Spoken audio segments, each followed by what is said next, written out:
Hi all, ನಮಸ್ತೆ ಎಲ್ಲರಿಗೂ. ನನ್ನ ಮತ್ತೊಂದು ಹೊಸ ವ್ಲಾಗ್ಗೆ ನಿಮಗೆಲ್ಲರಿಗೂ ಸ್ವಾಗತ ಸುಸ್ವಾಗತ. ಎಲ್ಲರೂ ಹೆಂಗಿದ್ರಿ? ಎಲ್ಲರೂ ಆರಾಮಿದ್ರಿ ಅಂದ್ಕೊಳುತ್ತೆ. ನಾವೆಲ್ಲರೂ ಕೂಡ ಆರಾಮಿದ್ರು. ನನ್ನ ವ್ಲಾಗನ್ನು ಇಲ್ಲಿಂದ ನಾನು ಸ್ಟಾರ್ಟ್ ಮಾಡ್ತಿದ್ದೆ. ನೋಡಿ, ಮಳೆಗಾಲದಲ್ಲಿ ನಮ್ಮನೆ ಮುಂದೆ ಅಂಗಳದಲ್ಲಿ ನಿಂತ್ಕೊಂಡು ನೋಡಿದ್ರೆ ಹೆಂಗೆ ಕಾಣ್ತದೆ. ಹೊರಗಡೆ ವ್ಯೂ ಕಾಣಿಸ್ದೆ, ಚಂದ ಅದೆ ಅಲ್ಲ. ಬನ್ನಿ ಒಳಗಡೆ ನಾನು ನಮ್ಮ ಬಿಲ್ಲು ಕಾಣಿಸ್ದೆ. ಟಿ ವಿ ಹಚ್ಚಾರೆ ಮಕ್ಕಳು, ಅದರಲ್ಲಿ ಕ್ಯಾಟ್ದೇ ವಿಡಿಯೋ, ಬೆಕ್ಕಿಂದೇ ವಿಡಿಯೋ ಪ್ಲೇ ಮಾಡಾರೆ. ಫಸ್ಟ್ ಟೈಮ್ ನಮ್ಮ ಬಿಲ್ಲು ಕುತ್ಕೊಂಡು ಸೀರಿಯಸ್ ಆಗಿ ನೋಡ್ತಾ ಇದೆ. ಅಂದರೆ ಅದಕ್ಕೆ ಶಾಕ್ ಆಯಿತು, ಅದು ಫಸ್ಟ್ ಟೈಮ್ ನೋಡೋದು. ಶಾಕ್ ಹಾಕೊಂಡು ನೋಡ್ತಾನೇ ಉಳಿತು ಸುಮಾರು ಹೊತ್ತು ತನಕ. ಯಾರೂ ಅದ್ರಿಗೆ ಮುಟ್ಲಿಲ್ಲ, ಮಾತಾಡ್ತಿಲ್ಲ, ಸುಮ್ಮನೆ ಸೀರಿಯಸ್ ಆಗಿ ಟಿ ವಿ ನೋಡ್ತದೆ. ಅದಕ್ಕೇನಂತಲೇ ಅರ್ಥ ಆಗಲಿಲ್ವೇನೋ. ಮಕ್ಳಿಗೆ ಚೇಂಜ್ ಮಾಡಿಬಿಡಿ ಅಂತ ಹೇಳಿದ್ದೆ ನೋಡುವ ಅಂತ. ಸುಮಾರು ಕಡೆಗಷ್ಟೇ ಎಂತ ಮಾಡಿದೆ, ಸುಮ್ಮನಾಯಿತು. ಟಿ ವಿ ಅಂತ ಗೊತ್ತಾಯ್ತೇನಾ. ಮತ್ತು ನಮ್ಮ ಸಂತಿಗೆ ಆಡೋಕ್ಕೆ ಸ್ಟಾರ್ಟ್ ಮಾಡ್ತು. ಎಂತ ಮಾಡಲಿಲ್ಲ, ಎಂತ ಮಾಡ್ತದೆ, ಮುಟ್ಟಕ್ಕೆ ಹೋಗ್ತೆ ನೋಡುವ ಅಂತ ಮಾಡಿದ್ರು. ಎಂತ ಟಚ್ಚು ಮಾಡೋಕ್ಕೆ ಹೋಗಲಿಲ್ಲ, ಇಗ್ನೋರ್ ಮಾಡಿ ಹಾಕ್ತು ಅಷ್ಟೇ.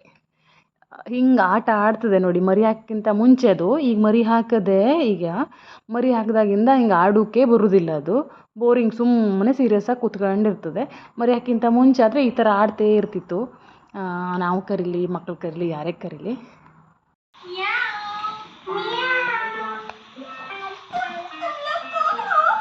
हम तुम्हें यहाँ तंग करने आए हैं। हाँ, हम तुम्हें तंग करेंगे।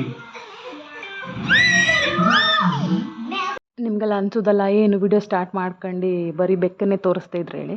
ನಂಗೆ ರಾಶಿ ಇಷ್ಟ, ಬೆಕ್ಕು, ನಾಯಿ, ಕೋಳಿ ಎಲ್ಲದೂ ಇಷ್ಟ. ಯಾಕಂದರೆ ನಾವು ಸಣ್ಣಿದ್ದಾಗಿಂದ ಅವೆಲ್ಲ ಸಾಕಿದ್ರಲ್ಲ, ಅದಕ್ಕಾಗಿ ನನಗೆ ಈಗಲೂ ಇಷ್ಟ ಅದೆಲ್ಲವ. ಅದೇ ಹೇಳಿದ್ನಲ್ಲ, ಸುಮ್ಮನೆ ಬೋರಿಂಗಾಗಿ ಸುಮ್ಮನೆ ಕೂತ್ಕೊಂಡಿರ್ತದೆ, ಆಟನೇ ಆಡೋದಿಲ್ಲ ಈಗ ಹೇಳಿ. ಸೇಮ್ ನಮ್ಮ ಥರನೇ ಅಲ್ಲ ಅನ್ನಿಸ್ತು. ಬಿಫೋರ್ ಮ್ಯಾರೇಜ್ ನಾವು ಹೆಂಗಿದ್ರು, ಈಗ ಎಂತ ಬ್ಯಾಡ್ ಆಗೋದೆ, ಲೈಫ್ ಒಂಥರ ಸೀರಿಯಸ್ ಆಗಿ ನಡೀತಾ ಇದೆ. ಬೆಕ್ಕು ಹಾಗೆ ಆಡೋದು ಬೇಡ, ಎಂತ ಬೇಡ ಅದಕ್ಕೀಗ. ಹಾಗೆ ಇದು ನೆಕ್ಸ್ಟ್ ಡೇ ನಾನು ರೆಡಿಯಾಗಿ ಹೊರಟದ್ದು ಕುಮಟ. ಇಲ್ಲಿಂದ ನಾನು ಒಬ್ಬಳೇ ಹೋಗ್ತಿದ್ದೆ. ನನ್ನ ಫ್ರೆಂಡ್ ಆಲ್ರೆಡಿ ರೀಚ್ ಆಗದೆ ಕುಮಟ. ನಂಗೆ ಸ್ವಲ್ಪ ಲೇಟಾಗಿ ಬಸ್ ಮಿಸ್ ಆಯಿತು, ಅವಳು ಮುಂದೋಯ್ತು. ನನಗೆ ನೆಕ್ಸ್ಟ್ ಬಸ್ಸಿಗೆ ಹತ್ಕೊಂಡು ಹೋಗಬೇಕು. ಕುಮಟ ಹೋಗ್ತಿರೋದು ಹಾಸ್ಪಿಟ್ಲಿಗೆ, skin hospital, Saanvi skin hospital ಗೊತ್ತಿರಬಹುದು, ಬಸ್ ಸ್ಟ್ಯಾಂಡ್ ಹತ್ರ ಇರುವಂಥದ್ದು. ನನಗೇನು ಪ್ರಾಬ್ಲಮ್ ಆಗಿದೆ, ನಾವು ಹಾಸ್ಪಿಟ್ಲಿಗೆ ಹೋಗ್ತಿರೋದು ಎಂತಕ್ಕೆ ಅಂತ ನಿಮ್ಮ ಹತ್ರ ಹೇಳ್ತೆ. ನೆಕ್ಸ್ಟ್ ನೀವು ವಿಡಿಯೋ ನೋಡ್ತಾ ಹೋಗಿ, ಕಂಟಿನ್ಯೂ ಮಾಡಿ, ಗೊತ್ತಾಗ್ತದೆ.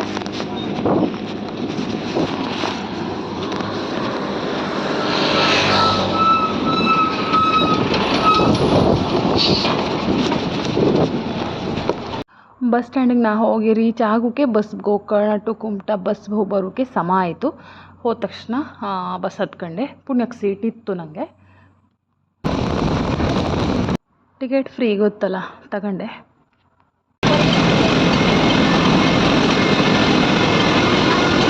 ಫ್ರೆಂಡ್ ಆಲ್ರೆಡಿ ಬಸ್ ಸ್ಟ್ಯಾಂಡಲ್ಲಿ ವೇಟ್ ಮಾಡ್ತಾ ಇತ್ತು. ನಾನು ಬಂದು ರೀಚ್ ಆದೆ. ಫೋನ್ ಮಾಡಿದೆ ಅವಳಿಗೆ ಹುಡುಕುವ ಅಂತ. ಒಂದು ರೌಂಡು ಎಲ್ಲ ಕಡೆ ಕಣ್ಣಾಡಿದೆ, ಎಲ್ಲೂ ಕಾಣಿಸ್ತಿಲ್ಲ. ಕಡೆಗೆ ಬೇಡ ಹುಡುಕೋದು ಅಂತ ಸುಮ್ಮನೆ ಕಾಲ್ ಮಾಡಿದೆ. ಹೊರಗಡೆ ವೇಟ್ ಮಾಡ್ತಾ ನಿಂತಿದ್ದೆ. ಫ್ರೆಂಡ್ ತೋರಿಸಿ ಅಂತ ಕೇಳಬೇಡಿ, ತೋರ್ಸೋಕ್ಕಾಗೋದಿಲ್ಲ ಕಾರಣಾಂತರಗಳಿಂದ. ಆಮೇಲೆ ಹೋದರು. ಇದೇ ನೋಡಿ ಬಿಲ್ಡಿಂಗು, ಬಸ್ ಸ್ಟ್ಯಾಂಡ್ಗಿಂತ ಮುಂಚೆ ಸಿಗ್ತದೆ ಇದು, ಹೊಸ ಬಸ್ ಸ್ಟ್ಯಾಂಡ್ ಪಕ್ಕದಲ್ಲೇ. ಫಸ್ಟ್ ಫ್ಲೋರಲ್ಲಿತ್ತು. ಈಗ ಹೇಳ್ತೆ ರೀಸನ್ ಬಂದದ್ದು ನಂಗಲ್ಲ ತೋರಿಸೋಕ್ಕೆ, ಫ್ರೆಂಡಿಗೆ ಹೋಗಬೇಕಿತ್ತು. ಅವಳಿಗೆ ಹೇರ್ ಫಾಲ್ ಸಮಸ್ಯೆ ಇತ್ತು. ಯಾರೋ ಸಜೆಸ್ಟ್ ಮಾಡಿದ್ರು, ಒಳ್ಳೆ ಡಾಕ್ಟರ್ ಇದ್ದಾರೆ ಅಂತ, ಅದಕ್ಕೆ ಬಂದಿದ್ವಿ. ಫುಲ್ ಅಂದರೆ ಫುಲ್ ಹೇರ್ ಫಾಲ್ ಇತ್ತು ಫ್ರೆಂಡ್ಗೆ. ಅವಳಿಲ್ಲಿ ಟ್ರೀಟ್ಮೆಂಟ್ ಸ್ಟಾರ್ಟ್ ಮಾಡ್ತಾ ಇದ್ದಾಳೆ ಈಗ. ನೆಕ್ಸ್ಟ್ ನಾನು ನಿಮಗೆ ಅಪ್ಡೇಟ್ ಕೊಡ್ತೆ, ಅಲ್ಲಿ ತೋರಿಸೋದಕ್ಕೆ ಅವಳಿಗೆ ಏನಾದರೂ ರಿಸಲ್ಟ್ ಆಯಿತಾ ಇಲ್ವಾ ಅಂತ. ಯಾಕೆಂದರೆ ಭಾಳ ಜನರ ಸಮಸ್ಯೆ ಹೇರ್ ಫಾಲಿಂದು. ನೋಡುವ, ಅವ್ಳು ಟ್ರೀಟ್ಮೆಂಟ್ ತಗೊಂಡು ಮಾಡಲಿ. ಅದಾದಮೇಲೆ ಅಲ್ಲಿ ಏನು ಎತ್ತ ಅಂತ ನಾನು ನಿಮಗೆ ನೆಕ್ಸ್ಟ್ ಯಾವುದಾದ್ರೂ ಒಂದು ವೀಡಿಯೋದಲ್ಲಿ ಖಂಡಿತ ಇನ್ಫಾರ್ಮೇಷನ್ ಕೊಡ್ತೀನಿ. ಮತ್ತು ಹಾಗೆ ಇದು ನೆಕ್ಸ್ಟ್ ಡೇ ನಾವು ಎಲ್ಲರೂ ರೆಡಿ ಆಗಿಬಿಟ್ಟು ಹೊರಡೋಕೆ ರೆಡಿ ಆಗಿಬಿಟ್ಟು ಹೊರಡೋಕೆ ನಿಂತಾರೆ, ಇನ್ನು ಹೊರಡಲಿಲ್ಲ. ಕುಮಟ ಹೋಗಿ ರೆಡಿ ಆಗಿದ್ದರು. ಸ್ವಲ್ಪ ಕೆಲಸ ಇತ್ತು. ನಾನು ನೆಕ್ಸ್ಟ್ ವೀಡಿಯೋನ ಕಂಟಿನ್ಯೂ ಮಾಡ್ತಾ ಹೋಗ್ತೆ, ಏನು ಕೆಲಸ ಅಂತ ನಿಮ್ಮ ಜೊತೆ ಶೇರ್ ಮಾಡ್ತೆ. ರೆಡಿಯೆಲ್ಲ ಆದಮೇಲೆ ಸ್ವಲ್ಪ ಚೆಂದ ಕಾಣ್ತಿದ್ದೆ ಅನಿಸಿದ್ರೆ ಫೋಟೋ ವೀಡಿಯೋಗೆಲ್ಲ ಪೋಸ್ ಕೊಡೋದು. ಸಿಂಪಲ್ಲಾಗಿ ರೆಡಿ ಆಗಿದ್ದರೆ ಎಂತ ಇಲ್ಲ, ಸುಮ್ಮನೆ ಮುಚ್ಕೊಂಡು ಹೋಗೋದು. ಸ್ವಲ್ಪ ಡೀಲಾಗಿತ್ತು, ಅದಕ್ಕೆ ಒಂಚೂರು ವೀಡಿಯೋ ಮಾಡ್ಕೊಂಡೆ ಸ್ಟಾರ್ಟಿಂಗಲ್ಲೇ. ಸ್ವಲ್ಪ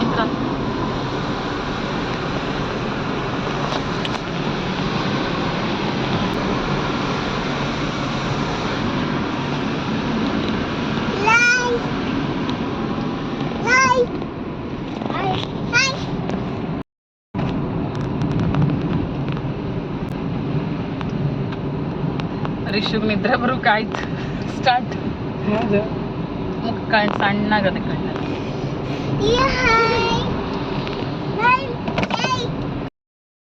ಕೊಡೆ ಪುಪ್ಪೆ. ಥ್ಯಾಂಕ್ ಯು ಮಗ.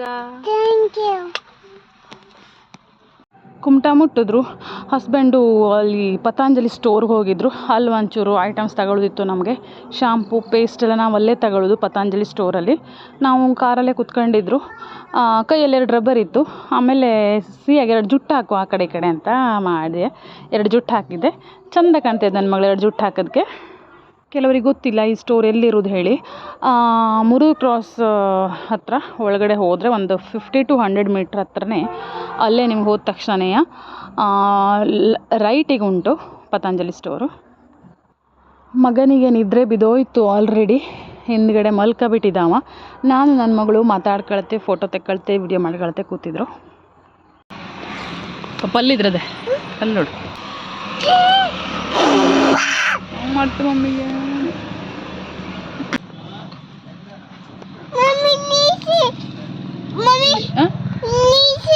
ಬಿಸಿ ಅಲ್ಲಿ ಪಪ್ಪ ಹೇಳುವ.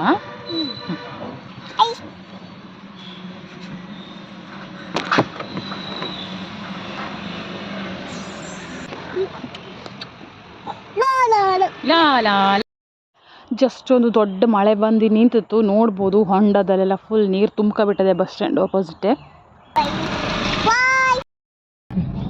ಓ ಇಲ್ಲ ಅಲ್ಲೇ ಒಂದಿನ ಓದ್ಸತಿ ಮುಂದೆ ಗಾಡಿ ಇಟ್ಕೊಂಡು ಜಾಗ ಇಲ್ಲಲ್ಲ. ಮಡ್ಕೆ ಬಂದಾಗ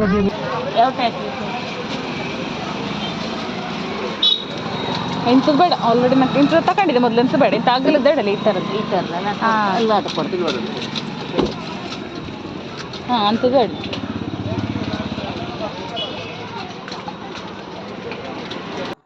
ನಮಗೆ ಸ್ವಲ್ಪ ಮಣ್ಣಿನ ಪಾತ್ರೆಗಳು ಬೇಕಿತ್ತು. ಮುಂಚೆನೂ ತಗೊಂಡು ಹೋಗಿದ್ದೆ. ಮತ್ತು ಸ್ವಲ್ಪ ಬೇಕಿತ್ತು. ಅದಕ್ಕೆ ನಾವು ಮಣ್ಣಿನ ಪಾತ್ರೆ ತಗೊಳ್ಳೋಕೆ ಬಂದರೆ. ನಿಮಗೆ ಶಾಕ್ ಆಗ್ಬೋದು ಮಣ್ಣಿನ ಪಾತ್ರೆ ಅಂತ ಕೇಳಿ. ಸೊ ನಾನು ಇದರಲ್ಲಿ ಅಡುಗೆ ಮಾಡ್ತೆ. ಆ್ಯಕ್ಚುಲಿ ಸಾರು ಮಾಡೋದಿದ್ರೆ, ಪಲ್ಯ ಮಾಡೋದಿದ್ರೆಲ್ಲ ನಾನು ಇದರಲ್ಲೇ ಮಾಡ್ತೆ. ನಾವು ನಾನ್ ಸ್ಟಿಕ್ ಐಟಮ್ ಯಾವುದು ಯೂಸ್ ಮಾಡೋದಿಲ್ಲ. ಹೆಲ್ತಿಗೆ ಅಷ್ಟು ಒಳ್ಳೆಯದಲ್ಲ ಅದು. ಅದಕ್ಕೋಸ್ಕರ ಕೆಲವೊಂದು ಅಲ್ಯೂಮಿನಿಯಂ ಪಾತ್ರೆಗಳು ಅದೇ ನಮ್ಮ ಮನೇಲಿ. ಅದು ಕೂಡ ಅಷ್ಟೇ ಒಳ್ಳೆಯದಲ್ಲ ಆರೋಗ್ಯಕ್ಕೆ. ಅದನ್ನೆಲ್ಲ ಕೂಡ ಚೇಂಜ್ ಮಾಡಬೇಕು ನಾವು. ಫುಲ್ ಸ್ಟೀಲ್ಗೆ ಕನ್ವರ್ಟ್ ಆಗಬೇಕು. ಸ್ವಲ್ಪ ಸ್ಟೀಲ್ ಐಟಮ್ ಅದೇ, ಇನ್ನು ಸ್ವಲ್ಪ ಮಣ್ಣಿನ ಪಾತ್ರೆನೇ ಯೂಸ್ ಮಾಡೋದು ಹೆಚ್ಚಿನದಾಗಿ.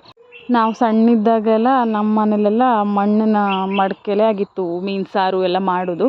ಈಗಂತೂ ಯಾರ ಮನೆಯಲ್ಲೂ ಇಲ್ಲ ಹೆಚ್ಚಿನದಾಗಿ. ಅಷ್ಟು ಕಡಿಮೆನೇ, ರಾಶಿ ಕಡಿಮೆ ಹಳ್ಳಿಗಳಲ್ಲೂ ಕೂಡ. ಸಿಟಿಲಂತೂ ಬಿಡಿ ಇಲ್ವೇ ಮೇ ಬಿ. ಬಟ್ ಒಳ್ಳೆಯದು ಮಣ್ಣಿನ ಪಾತ್ರೆ ಎಲ್ಲ ಯೂಸ್ ಮಾಡಿದ್ರೆ. ಇನ್ನೊಂದು ವಿಚಾರ ಅಂದರೆ ನಾನು ಕಟ್ಟಿಗೆ ಒಲೆನೂ ಯೂಸ್ ಮಾಡ್ತೆ. ಒಲೆಯಲ್ಲಿ ಅಡುಗೆ ಮಾಡ್ತೆ. ನಂಗೆ ಚಲೋ ಆಗ್ತದೆ ಇದು ಕಟ್ಟಿಗೆ ಒಲೆಯಲ್ಲಿ ಮಣ್ಣಿನ ಪಾತ್ರೆಯಲ್ಲಿ ಅಡುಗೆ ಎಲ್ಲ ಮಾಡ್ಕೊಳ್ಳೋಕೆ. ಬಟ್ ಒಲೆನೇ ಬೇಕು ಹೇಳು ಇಲ್ಲ, ಗ್ಯಾಸ್ ಮೇಲೂ ನಾವು ಯೂಸ್ ಮಾಡ್ಬೋದು ಮಣ್ಣಿನ ಪಾತ್ರೆನ, ಏನು ಪ್ರಾಬ್ಲಮ್ ಇಲ್ಲ. ಆದರೆ ಇಟ್ಕೊಳ್ಳೋದು ಮಾತ್ರ ಕಷ್ಟನೇ. ಬಿದ್ದರೆ ಒಡೆದೋಗ್ಬಿಡ್ತದೆ. ಸ್ವಲ್ಪ ಕೇರ್ಫುಲ್ಲಾಗಿ ಇಟ್ಕೊಳ್ಬೇಕು. ತೊಳಿಬೇಕಾದ್ರೂ ಅಷ್ಟೇ ಸ್ವಲ್ಪ ಹುಷಾರಾಗಿ ತೊಳ್ಕೊಳ್ಬೇಕು ಅಷ್ಟೇ. ಇನ್ನೊಂದು ಅಂದರೆ ಸುಮಾರು ಜನರಿಗೆ ಗೊತ್ತಿದೆ, ಸುಮಾರು ಜನರಿಗೆ ಗೊತ್ತಿಲ್ಲ ಇದು ಎಲ್ಲಿರೋದು ಹೇಳಿ.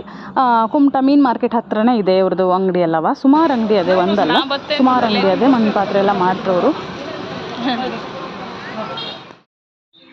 ಪಾತ್ರೆ ಎಲ್ಲ ತಗೊಂಡು ಅಲ್ಲಿಂದ ನಾವು ನೆಕ್ಸ್ಟ್ ಹೋಗೋದು ಬಜಾಜ್ ಶೋರೂಮ್ಗೆ. ಆ ಗಾಡಿ ತಗೊಳ್ಬೇಕು ಅಂತ ಹೇಳ್ತಿದ್ನಲ್ಲ, ಸೊ ಇ ವಿ ಗಾಡಿ ತಗೊಳ್ಳುವ ಅಂತ ನಾನು ಡಿಸೈಡ್ ಆಗಿದ್ದೆ. ಇ ವಿ ಗಾಡಿ ನೋಡೋಕೆ ಹೋಗಿದ್ರು. ಬಜಾಜ್ ಚೇತಕ್ ಓಕೆ ಅಂತ ಮಾಡ್ಕೊಂಡು ನಾವು ಕೊಟೇಶನ್ ತಗೊಂಡು ಒಂದು 2000 ರುಪೀಸು ಕ್ಯಾಶ್ ಎಲ್ಲ ಕೊಟ್ಟು ಬುಕ್ ಮಾಡಿ ಬಂದಾಯಿತು.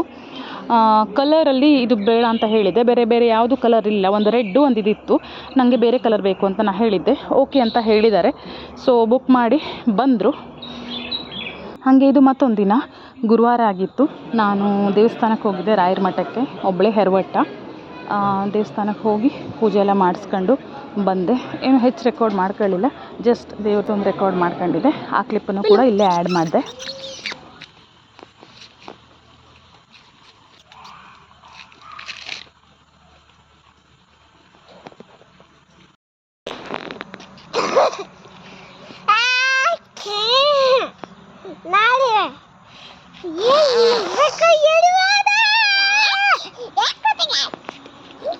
ಬೆಕ್ಕು ಹೊರಗಡೆ ಆಟ ಆಡ್ತೆ ಅದೇ ಅದ್ರ ವಿಡಿಯೋ ಮಾಡುವ ಅಂತ ಹೋದೆ. ಇವರೂ ಬಂದರು. ತಂದು ವಿಡಿಯೋ ಮಾಡು ಅಂತ ಶುರು ಮಾಡಿದ್ರು. ಖುಷಿ ಅವರಿಗೆ ವಿಡಿಯೋನ ಮಾಡ್ತೆ ಅಂದರೆ ತಾನು ಕಾಣಬೇಕು ಅಂತ ಕಾಂಪಿಟೇಷನ್ ಇಬ್ಬರಿಗೂ.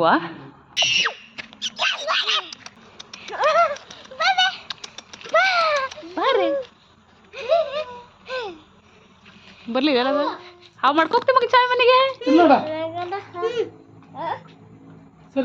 ಇದು ನಾಗರ ಪಂಚಮಿ ಹಬ್ಬದ ದಿನ ಮಡ್ಲದು ಹಾವು ಮಾಡಿದ್ರು ಹಸ್ಬೆಂಡು.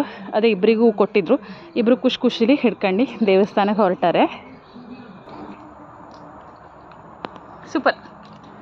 ನಾವು ಸಣ್ಣದೆ ಹಾಗೆ ಆಗಿತ್ತು, ಅದು ಮಾಡೋಕ್ಕೆ ಬರೋದಿಲ್ಲಾಗಿತ್ತು. ಆದರೂ ಹೆಂಗೆಂಗೋ ಮಾಡ್ಕೊಂಡು ದೇವಸ್ಥಾನಕ್ಕೆ ತಗೊಂಡೋಗಿದ್ರು. ನಂಗೆ ಅದೆಲ್ಲ ನೆನಪಾಯಿತು. ನಿಮಗೆಲ್ಲರೂ ಕೂಡ ದೇವರು ಒಳ್ಳೇದು ಮಾಡಲಿ ಅಂತ ವಿಶ್ ಮಾಡ್ತಾ ಈ ನನ್ನ ಚಿಕ್ಕ ವ್ಲಾಗನ್ನು ಇಲ್ಲೇ ಎಂಡ್ ಮಾಡ್ತೆ. ನೆಕ್ಸ್ಟ್ ವ್ಲಾಗಲ್ಲಿ ನಿಮಗೆ ಮತ್ತೆ ಸಿಗ್ತೆ. ಯಾರಾದರೂ ಚಾನಲ್ನ ಫಸ್ಟ್ ಟೈಮ್ ನೋಡ್ತಿದ್ರೆ ದಯವಿಟ್ಟು ಸಬ್ಸ್ಕ್ರೈಬ್ ಮಾಡಿಕೊಂಡು ಸಪೋರ್ಟ್ ಮಾಡಿ ಅಂತ ಕೇಳ್ಕೊಳ್ತೆ. ಮತ್ತೆ ಸಿಗ್ತೆ. ಟಾಟಾ ಬಾಯ್.